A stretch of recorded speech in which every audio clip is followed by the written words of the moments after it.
The Onion Field is a gripping film that tells the true story of two Los Angeles police officers who were kidnapped and one is killed in an onion field. This 1979 movie shows the crime, the aftermath, and the trial that shook the city. It's a mix of emotions with moments that will make you laugh, shock you, and even bring a tear to your eye. As for the roles, it's hard to pick just one favorite because each actor brings something special to the film. But if I had to choose, the portrayal of the complex cop, Karl Hettinger, stands out because it shows the struggle of dealing with such a traumatic event. This movie remains a powerful watch because it shows the raw human emotions and the justice system at work. It's a story that stays with you long after the credits roll. Now, I'd love to know, what's your most memorable moment or personal experience related to the Onion Field? Share your stories and memories in the comments. We're excited to read them. The Onion Field is a gripping film based on true events that shook Los Angeles in 1963. It tells the story of two police officers who are kidnapped by criminals during a routine stop. The movie explores the aftermath of the crime and its impact on the lives of those involved. Released in 1979, it reflects the challenges and attitudes of the era, shedding light on the justice system and the psychological battles faced by both the law enforcers and the offenders. This film stands out for its raw portrayal of crime and its consequences, making it a significant piece of cinema from that time. John Savage's career includes roles in several critically acclaimed films, with one securing the Best Picture Oscar. Christopher Lloyd, known for his diverse roles, shared the screen with Anjelica Huston in multiple projects.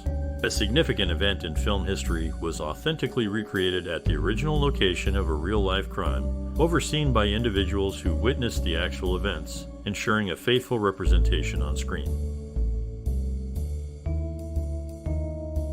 In the world of cinema, connections between actors and their roles often create a rich tapestry of performances.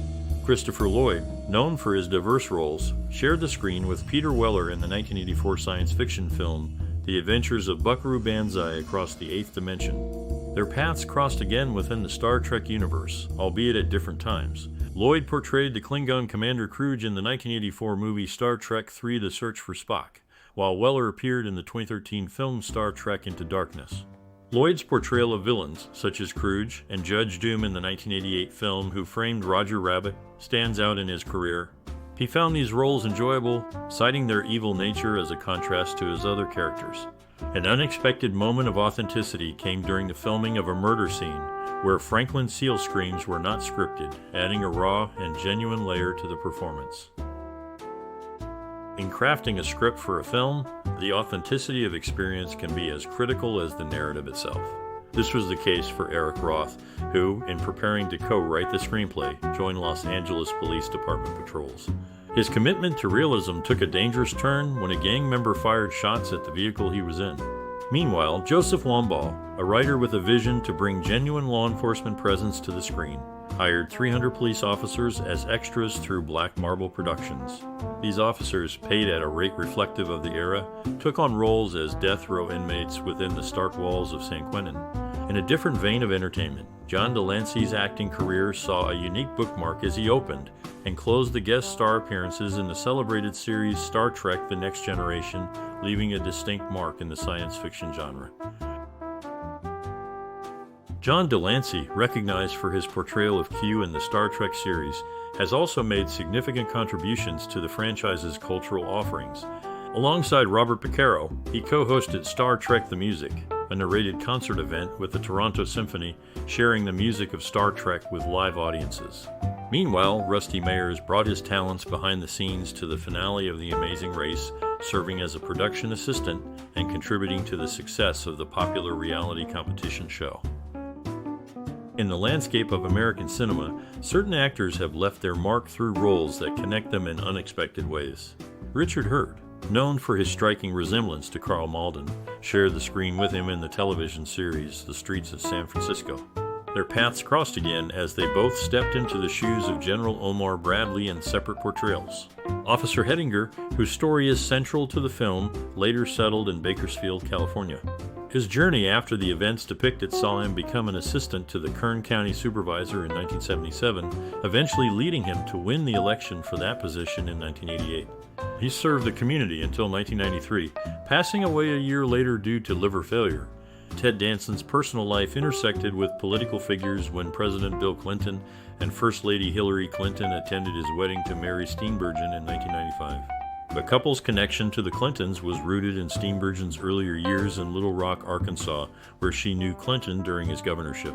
The president's 51st birthday was celebrated at Danson and Steenburgen's Martha's Vineyard residence, highlighting the close ties between the two families. Christopher Lloyd, known for his role as the Star Trek-loving Reverend Jim Ignatowski in Taxi, later joined the Star Trek universe himself, portraying Commander Kruge in the third installment of the franchise.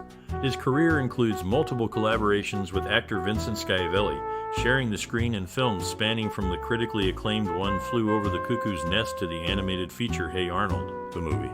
Meanwhile, James Woods has left a unique mark in popular culture, lending his name to the fictional high school in the animated series Family Guy, a nod to his standing in the entertainment industry.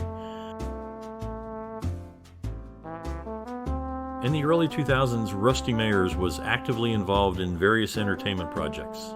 He wrapped up casting for The Independent, a film by Vision Dynamics Entertainment, with plans to begin shooting in Las Vegas by May 2004. Meanwhile, John Delancey had established himself as a unique actor, having portrayed the character Q across 3 Star Trek series, making him one of the few to maintain a role through multiple iterations of the franchise. By 2010, Myers took on the role of the villain in a Make-A-Wish Foundation video, sharing the screen with notable figures such as Las Vegas Mayor Oscar Goodman and entertainer Terry Fader. In the landscape of American cinema, connections between actors and their roles can often be as compelling as the stories they tell. Rusty Meyers, known for his role alongside Rosanna Arquette in The Ordeal of Patty Hearst, later portrayed her on-screen spouse in The Western Silverado. This progression of on-screen relationships is a subtle nod to the actors' evolving careers. In terms of authenticity, the vehicles used in this film reflect the era it depicts. A 1956 Chevrolet 210 Townsman is prominently featured at the start, setting the stage for the period. Later, a 1946 Ford Super Deluxe Coupe becomes a crucial element in the narrative, used in the pivotal scene of the police officer's abduction. Behind the scenes, Joseph Wambaugh's involvement with the screenplay marked a significant shift in how his novels were translated to film. His dissatisfaction with previous adaptations prompted him to take a more hands-on approach, ensuring that the film stayed true to his vision. His role as the sole screenwriter for this film and its successor, The Black Marble, underscores his commitment to preserving the integrity of his work. This dedication to authenticity is reflected in every aspect of the film, from the dialogue to the setting, creating a cinematic experience that remains faithful to its source material.